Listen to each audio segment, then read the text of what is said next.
तकरीबन कई जुमे पहले ये ऐलान किया था। আসসালামু আলাইকুম। দেখতে পাচ্ছেন সুন্দর সাবলীল গোছানো একটি মসজিদ, কিন্তু ঢুকতে হচ্ছে কড়া নিরাপত্তায়। কিন্তু কেন বলছি, একটু অপেক্ষা করুন। আছি ভারতের ব্যাঙ্গালোরের।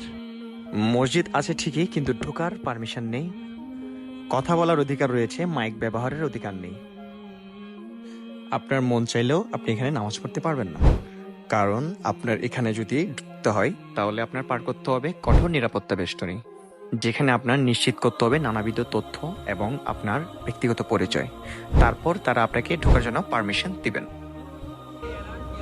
তার উপর নেই কোনো মাইক এবং সাউন্ড সিস্টেম।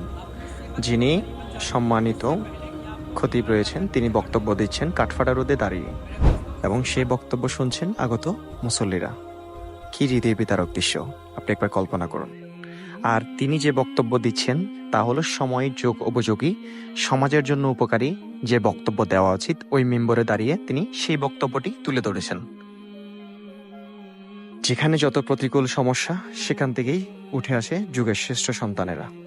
তো ধন্যবাদ, ভালো থাকবেন, সবাই দোয়া করবেন। আসসালামু আলাইকুম।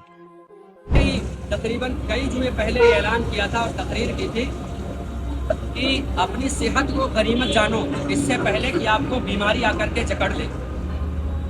मेरे दोस्तों, सेहत के